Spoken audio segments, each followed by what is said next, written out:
Hey guys नमस्कार, आप लोगों का टॉप 10 क्लासेस के प्यारे से यूट्यूब पेज पर स्वागत है गाइस। आज की क्लास में हम लोग बात करने वाले हैं कक्षा 12 की भौतिक विज्ञान की एक बढ़िया से टॉपिक के साथ। प्यारे बच्चों आज की क्लास को स्टार्ट करने वाले हैं। आज की क्लास में भी दो टॉपिक को क्लियर करेंगे, तो प्यारे बच्चों अंत तक वीडियो को जरूर देखिएगा। तो सबसे हमारे आज क्लास की पहली टॉपिक है, एक समान विद्युत क्षेत्र में स्थित वैद्युत द्विध्रुव को घुमाया जाएगा। एक समान विद्युत क्षेत्र होगा। सबसे पहले एक समान विद्युत क्षेत्र का मतलब होता है प्यारे बच्चों कि सभी जगह विद्युत क्षेत्र का मान समान हो, सभी जगह जो इलेक्ट्रिक फील्ड है वो समान हो, उसे हम एक समान विद्युत क्षेत्र कहते हैं। ठीक, अब उसमें हम एक वैद्युत द्विध्रुव लेंगे, इलेक्ट्रिक डाइपोल, हमने पढ़ा है वैद्युत द्विध्रुव को फर्स्ट चैप्टर में। अब उसको लेंगे और उसको घुमाएंगे, तो घुमाने में जो कार्य होगा उसी के लिए व्यंजक प्राप्त करना, उसी के लिए फार्मूला प्राप्त करना है। तो चलिए प्यारे बच्चों सबसे पहले हम इसको एक डायग्राम बनाते हैं, डायग्राम के माध्यम से इसको समझते हैं। तो सबसे पहले प्यारे बच्चों हम क्या करेंगे, एक समान विद्युत क्षेत्र ई को एक लाइन के द्वारा दिखा रहे हैं। एक समान विद्युत क्षेत्र ई को हम लोग विद्युत बल रेखा ई के द्वारा दिखा रहे हैं कि ये लाइनें सभी जगह एक इक्वल है, एक दूसरे के पैरेलल है, इसलिए विद्युत क्षेत्र भी क्या है, समान होगा। सभी जगह विद्युत क्षेत्र ई का मान क्या होने वाला, समान होने वाला। चलिएगा, एक समान विद्युत क्षेत्र ई हो गया। अब इनमें क्या रखना था, इनमें एक वैद्युत द्विध्रुव रखना था। इनमें क्या रखना था, एक वैद्युत द्विध्रुव रखना था। तो ये मान लेते हैं प्यारे बच्चों कि ये इनमें कोई एक वैद्युत द्विध्रुव रखा गया है। अब वैद्युत द्विध्रुव क्या होता है, माइनस क्यू और प्लस क्यू से मिलकर बना होता है, और इनके बीच की जो अल्पतम दूरी होती है वो कितना होता है प्यारे बच्चों, 2L होता है। कितना होता है, 2L होता है। क्या आपको इतनी बातें समझ में आई? इनमें देखो ये कोई एक वैद्युत द्विध्रुव ए बी है, आप समझ पाए। ये एक समान विद्युत क्षेत्र ई है जिसमें एक वैद्युत द्विध्रुव ए बी रखा हुआ है, और कितने कोण पे रखा हुआ है प्यारे बच्चों, कितने कोण पे रखा हुआ है, थीटा कोण पे। कितने कोण पे रखा हुआ है, देखिए यहां से यहां तक के लेके कितने कोण पे रखा हुआ है, थीटा कोण पे रखा हुआ है। अब हम करेंगे क्या कि इसी देखिए, अब ये मार्कर हो गया, आप ऐसे समझ लेना, ये मार्कर वैद्युत द्विध्रुव है। अब ये एक समान विद्युत क्षेत्र ई में रखा है, थीटा कोण पे रखा हुआ। अब इसको हम घुमाएंगे, इसको घुमाएंगे तो कितना कार्य होगा वही आपको निकालना है।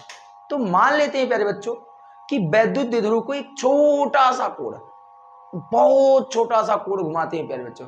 छोटा सा कोण घुमाएंगे तो उसमें किया गया कार्य छोटा सा होगा, फिर उसके बाद पूरा घुमा देंगे तो उसमें किया गया कार्य। तो प्यारे बच्चों आप ऐसे समझ लो कि अगर ये थीटा नाम दे दें, ये एंगल का नाम क्या दे दें, थीटा नाम दे दें, तो अब जो वैद्युत द्विध्रुव है अब उसको हम घुमा रहे हैं। तो घुमाने के बाद कुछ शेप आपका ऐसे बनने वाला है प्यारे बच्चों, ध्यान से देखिएगा, ये देखिएगा,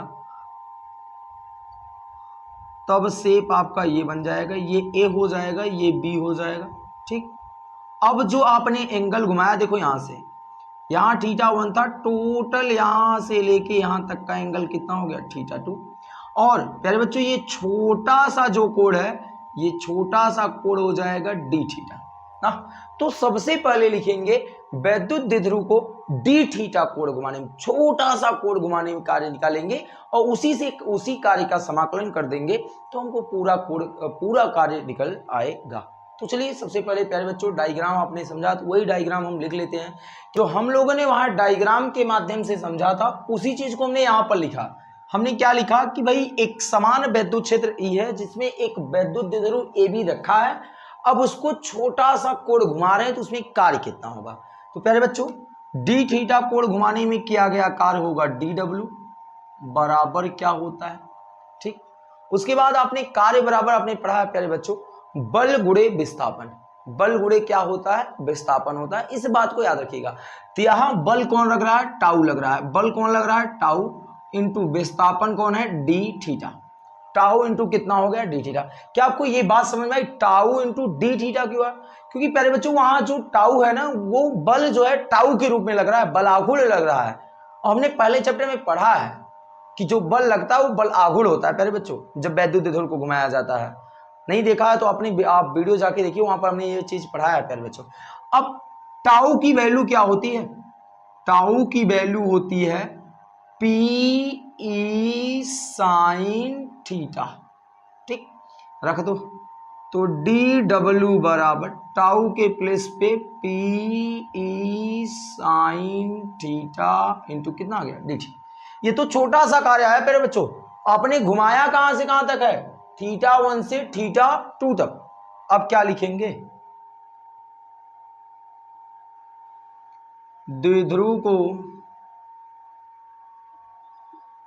θ1 से θ2 कोण घुमाने में, θ1 से θ2 कोण तक घुमाने में किया गया कार्य, कोण तक घुमाने में किया गया कार्य। ध्यान से देखिएगा प्यारे बच्चों, किया गया कार्य। अब आप देखिएगा θ1 से θ2 तक कोण घुमा रहे हैं, तो जो किया गया कार्य होगा वो W होगा। इंटीग्रेशन ऑफ डी डब्ल्यू, छोटे से कार्य का समाकलन। कहां से घुमा रहे थे, θ1 से कहां तक घुमा रहे थे, θ2 तक। चलिए आगे बढ़ते हैं। डी डब्ल्यू का मान यहां से उठा के रखते हैं प्यारे बच्चों, तो क्या आ जाएगा, रखिएगा θ1 θ2, डी डब्ल्यू का मान कितना है, P E sine theta into कितना हो जाएगा डी थीटा। अब आप देखिएगा हम उस चीज को बाहर कर लेंगे जिनका समाकलन नहीं होने वाला प्यारे बच्चों। इनमें से P और E बाहर आ जाएंगे, ये कांस्टेंट है इसलिए यहाँ पर बाहर आएगा P इंटू ई, θ1 से θ2, यहाँ साइन थीटा इंटू कितना हो जाएगा डी थीटा। ये W इक्वल आ गए। अब आप याद रखिएगा साइन थीटा का समाकलन होता है प्यारे बच्चों माइनस कॉस थीटा, ये आपको पता होना चाहिए। ये सूत्र है प्यारे बच्चों, क्या सूत्र है, साइन थीटा, देखिएगा sine theta into D theta equal होता है माइनस कॉस थीटा। ये याद रखना, ये हम लोग इस सूत्र का उपयोग कर रहे हैं यहाँ पर। चलिए तो पूरे इसके स्थान पे माइनस कॉस थीटा आ जाएगा। चलिए तो अब क्या करेंगे प्यारे बच्चों, यहाँ पर हम लोग इधर देखते हैं W इक्वल क्या आ जाएगा, W इक्वल आएगा P इंटू ई, पूरे इसके स्थान पे क्या लिखा जा रहा है, माइनस कॉस थीटा लिखा जा रहा है, माइनस कॉस थीटा, और लिमिट क्या लग गई θ1 से θ2। अब लिमिट का रूल क्या होता है प्यारे बच्चों, लिमिट का रूल होता है कि अपर लिमिट रखकर माइनस लोअर लिमिट किया जाता है। तो यहाँ थीटा के स्थान पे एक बार θ2 और एक बार क्या रखेंगे θ1 रखेंगे। तो देखिए ये माइनस को हम बाहर करते हैं प्यारे बच्चों, तो माइनस P इंटू ई आएगा। अब लिमिट रखते हैं, थीटा के स्थान पे θ2 रखना है तो कॉस θ2, और θ1 के स्थान पे क्या रखना है प्यारे बच्चों, थीटा के स्थान पे θ1, तो ये आ गए कॉस θ1। ठीक, अब आप इधर देखिए, इतनी बातें आपको समझ में आई प्यारे बच्चों। अब हम क्या करते हैं, ये W का फार्मूला आया, ठीक। अब यहां से देखिए, अगर मैं यहां से माइनस कॉमन कर लूं तो ये चीज माइनस हो जाएगा, वो चीज क्या हो जाएगा प्यारे बच्चों, प्लस हो जाएगा। तो जैसे ही माइनस P इंटू ई, यहां से माइनस कॉमन लोगे प्यारे बच्चों तो ये माइनस माइनस क्या कर देगा, प्लस कर देगा, याद रखना। तो ये चीज तो माइनस हो रही थी, वो चीज प्लस हो रहा था, तो कॉस θ1 माइनस कॉस θ2, ये फार्मूला आ जाएगा एक समान वैद्युत क्षेत्र में वैद्युत द्विध्रुव को घुमाने में जो कार्य करते हैं। अब स्थिति देते हैं प्यारे बच्चों, कंडीशन देते हैं कि यदि जो θ1 है वो 0 हो और θ2 थीटा हो, मतलब 0 से किसी भी कोण तक घुमाए। यदि ये θ1 जो एंगल बना था वो 0 हो जाए, मतलब ऐसे हो जाए, ठीक, 0 से किसी भी कोण तक घुमाएंगे तो किसी भी कोण को थीटा मान लेंगे। तो क्या मानेंगे प्यारे बच्चों कि यदि जो θ1 है उसकी वैल्यू भाई 0 डिग्री हो जाए और θ2 जो है वो थीटा हो जाए, तब जो कार्य होगा W इक्वल P इंटू ई, कॉस θ1 है यहाँ कॉस 0 रख देंगे, माइनस कॉस θ2 के स्थान पे कॉस थीटा हो जाएगा। देखिए इसका मान 1 होता है तो P ई यहाँ 1 माइनस क्या आ जाएगा कॉस थीटा।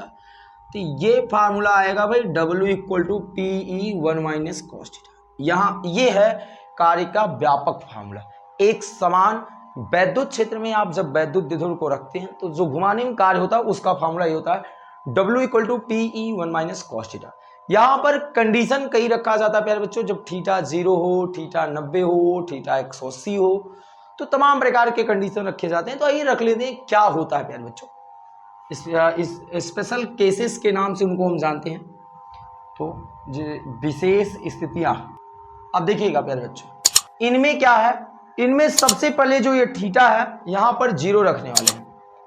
यदि थीटा क्या हो, 0 हो, यदि थीटा क्या हो, 0 हो, चलिए थीटा 0 होगा तब W इक्वल क्या होगा, W इक्वल होगा P इंटू ई, फिर कितना है प्यारे बच्चों, 1 है, माइनस कॉस थीटा, थीटा के स्थान पे 0 रखेंगे तो कॉस 0 हो जाएगा प्यारे बच्चों। कॉस 0 अंश का मान 1 होता है, याद रखना, तो पी ई यहाँ 1 माइनस 1 हो जाएगा, इसकी वैल्यू 0 तो 0। अब आप सोचो कितना बढ़िया चीज आपको मिला प्यारे बच्चों, यानी इन्होंने कहा थीटा 0 हो, मतलब अगर हम वैद्युत द्विध्रुव को घुमाए ही ना, किसी कोण पे घुमाए ही ना, तो किया गया कार्य क्या होता है, शून्य होता है। समझ रहे हैं। अगला, यदि थीटा क्या हो जाए भाई, 90 हो जाए, यदि थीटा क्या हो, 90 हो, तब जो किया गया कार्य होगा W equal to P E 1 minus cos 90 हो जाएगा। अब पता है कॉस 90 अंश का मान प्यारे बच्चों 0 होता है, तो पी ई यहां आ जाएगा 1 माइनस 0, 1 में से 0 को माइनस करोगे कोई मतलब नहीं निकलेगा प्यारे बच्चों, तो आ जाएगा P इंटू ई। यानी जब हम लोग क्या करते हैं प्यारे बच्चों कि थीटा को, अरे सॉरी, 90 अंश तक घुमा देते हैं, मतलब ऐसे रखकर इसको ऐसे घुमा दे, तो जो किया गया कार्य होता है वो W equal to P E के इक्वल हो जाता है।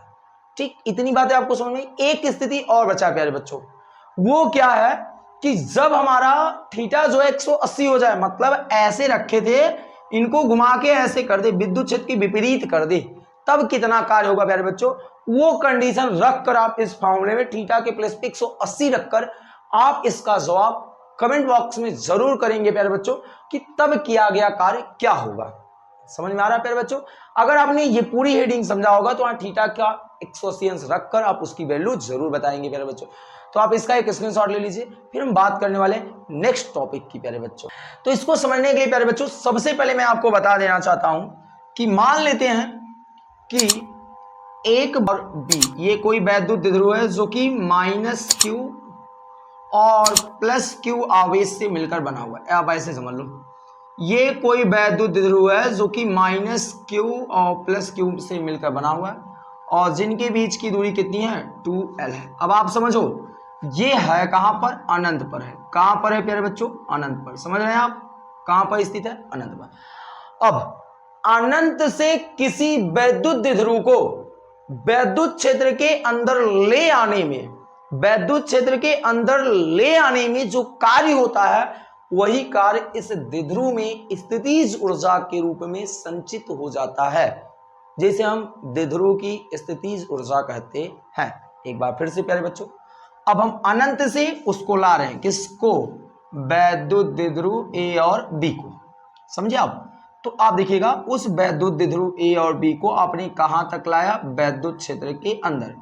कहां तक लेकर आए प्यारे बच्चों, वैद्युत क्षेत्र के अंदर ले आए हैं। ध्यान से देखिएगा, ये हमने वैद्युत क्षेत्र के अंदर लेके आया, ए और बी बनाया, यहाँ माइनस क्यू थे, यहाँ पर प्लस क्यू थे, इनके बीच की दूरी 2L था, और ये हमने दिखा दिया एक समान विद्युत क्षेत्र E।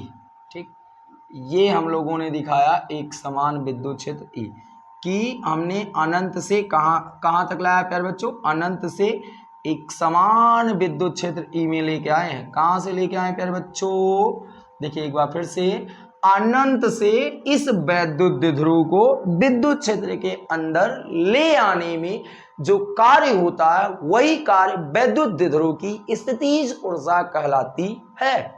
समझ में आया प्यारे बच्चों। जो आपने यहां समझा था वही चीज मैंने लिखा, अनंत से वैद्युत द्विध्रुव को एक समान वैद्युत क्षेत्र में ले आने में जो किया गया कार्य होता है, वही वैद्युत द्विध्रुव की स्थितिज ऊर्जा कहलाती है। तो अब हम कार्य निकालेंगे प्यारे बच्चों। तो चलिए, कार्य बराबर हमने पढ़ा है, कार्य बराबर क्या होता है, बल गुणे क्या होता है, विस्थापन होता है प्यारे बच्चों, बल गुणे विस्थापन होता है। पर यहाँ बल गुणे विस्थापन ये सब व्यंजक का हम लोग यहाँ पर उपयोग करने वाले हैं प्यारे बच्चों। तो याद रखिएगा जरा सा, सबसे पहले आपको यहां समझना होगा कि जो हमारा ये माइनस क्यू और प्लस क्यू आवेश से ये जो वैद्युत द्विध्रुव बना हुआ है, इसको इतना बात समझ लेना कि माइनस क्यू को प्लस क्यू की तुलना में ज्यादा दूरी तय करना पड़ रहा है। क्या आप इतनी बात समझे? एक बार फिर से, माइनस क्यू आवेश को प्लस क्यू आवेश की तुलना में 2l दूरी ज्यादा तय करना पड़ता है। देखिए प्लस क्यू यहां से आया था, प्लस क्यू को आपने यहां से यहां तक लाया तो ये यहीं तक था, पर जो माइनस क्यू आवेश है प्यारे बच्चों उसको 2l दूरी ज्यादा तय करना पड़ रहा है प्लस क्यू के तुलना में। या तो ऐसे समझ लो प्यारे बच्चों, अब आप देखो जो वैद्युत क्षेत्र है उसकी दिशा इधर है, तुम इसको ला किधर रहो? इधर। तो भाई विद्युत क्षेत्र के विपरीत लेके आ रहे हो ना, तो जो लगने वाला बल होगा वो ऋणात्मक हो जाएगा, उसकी दिशा ऋणात्मक होगी। क्या आपको इतनी बातें समझ में आई प्यारे बच्चों? तो ये लिखेंगे कार्य बराबर होगा बल गुणे इसके द्वारा चली गई दूरी, इसके द्वारा चली गई दूरी। तो लिख देंगे बल गुणे विस्थापन, कार्य बराबर बल गुणे विस्थापन।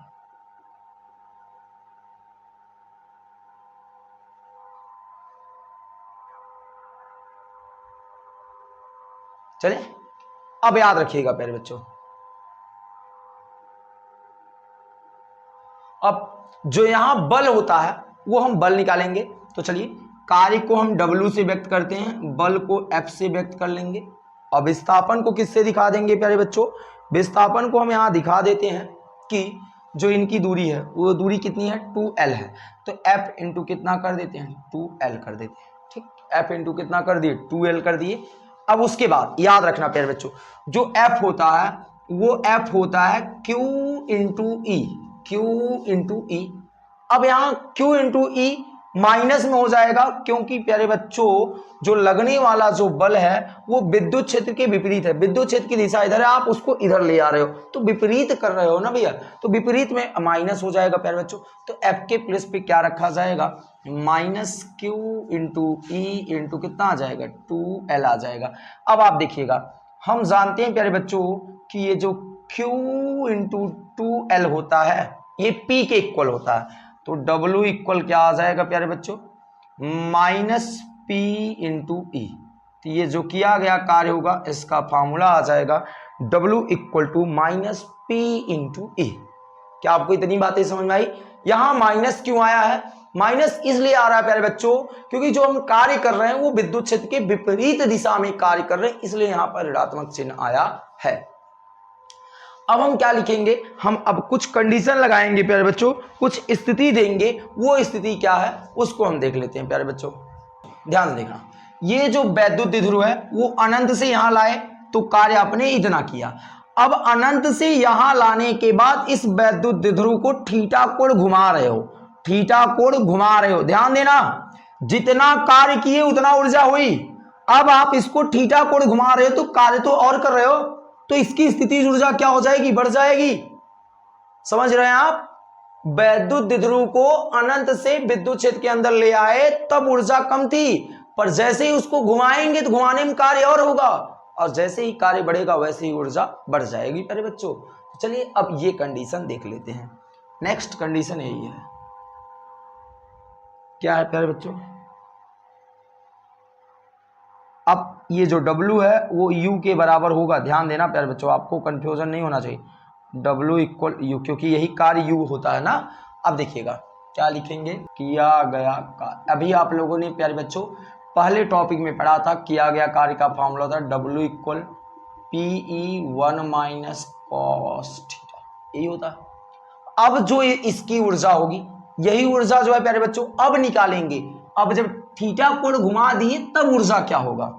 तो थीटा कोण घुमाने में, थीटा कोण घुमाने में स्थितिज ऊर्जा, थीटा कोण घुमाने में स्थितिज ऊर्जा क्या हो जाएगा प्यारे बच्चों? अब ध्यान दीजिएगा, यहां मान लेते हैं स्थितिज ऊर्जा को U, ठीक, अब आप याद रखना। अब क्या होगा, स्थितिज ऊर्जा इक्वल हो जाएगा। अब यहां मान लेते हैं ये W डैश था या W1 था, कब अनंत से जब लाए थे, केवल नहीं घुमाए थे तब, और ये क्या है W2, तो U इक्वल टू हो जाएगा W1 प्लस W2, ऊर्जा बढ़ जाएगी ना, तो W1 का मान कितना है प्यारे बच्चों, माइनस P इंटू ई है, W2 का मान कितना है, P इंटू ई 1 माइनस कॉस थीटा। देखिए हम इनका गुणा इनमें, इनका गुणा इनसे कर देंगे, तो माइनस P इंटू ई आएगा प्लस पी ई आ जाएगा, और पी ई का गुणा इधर हो जाएगा, minus P E cos theta आएगा। और देखिए पी से पी कैंसिल हो जाएगा, यू इक्वल आ जाएगा minus P into E into क्या आ जाएगा, कॉस थीटा। ये आ जाएगा जब हम थीटा कोण घुमाएंगे वैद्युत द्विध्रुव को अनंत से ले आकर वैद्युत क्षेत्र के अंदर थीटा कोण घुमाते हैं, तो संचित ऊर्जा U equal minus P E cos theta हो जाता है। अब वहाँ थीटा 0, 90 और 180 अंश रखकर प्यारे बच्चों आप उनकी वैल्यू निकाल सकते हैं, U की वैल्यू निकाल सकते हैं। जैसे मान लो प्यारे बच्चों U, यदि थीटा क्या हो जाए यहाँ, यदि थीटा यहाँ 0 अंश हो, तब जो U होगा वो देखो cos 0 अंश का मान 1 होता है, तो U इक्वल क्या हो जाएगा, ओनली माइनस P इंटू ई बचेगा। यदि थीटा क्या हो जाए प्यारे बच्चों 90 हो जाए, तो cos 90 अंश का मान क्या होता है, cos 90 अंश का मान प्यारे बच्चों 0 होता है ना, तो पूरा चीज क्या हो जाएगा 0, मतलब यहाँ 0 हो जाएगा। ठीक, उसके बाद प्यारे बच्चों यदि थीटा क्या हो जाए 180 हो जाए, यदि थीटा 180 हो, तब जो U होगा वो माइनस, देखिए ध्यान देना, cos 180 अंश का मान माइनस 1 होता है, माइनस माइनस क्या हो जाएगा, प्लस हो जाएगा, तो PE हो जाएगा, तब अधिकतम ऊर्जा ये हो जाएगी। यानी जब वैद्युत द्विध्रुव को हम लोग क्या करेंगे 180 अंश के कोण पे घुमा देंगे, तब जो हमारी ऊर्जा होगी उस समय मैक्सिमम होगी, उस समय जो ऊर्जा होगी वो क्या होगी, मैक्सिमम होगी प्यारे बच्चों। तो यही हमारी आज की क्लास की, आज की वीडियो की लास्ट टॉपिक थी प्यारे बच्चों। अब हम अगले टॉपिक में संधारित्र चर्चा करेंगे, पूरा एक ही वीडियो में संधारित्र को कंप्लीट करने वाले हैं प्यारे बच्चों, तो काफी लंबा भी हो सकता है प्यारे बच्चों। तो उम्मीद है कि आज की क्लास में मैंने जो भी पढ़ाया है आपको बिल्कुल क्लियर हो गए होंगे। अगर कहीं पर डाउट रह गया होगा प्यारे बच्चों, तो कमेंट बॉक्स में प्यारा सा कमेंट जरूर कीजिएगा। मिलते हैं आपको नेक्स्ट वीडियो में संधारित्र के साथ, तब तक के लिए जय हिंद, जय Bharat, thank you all dear student, bye bye.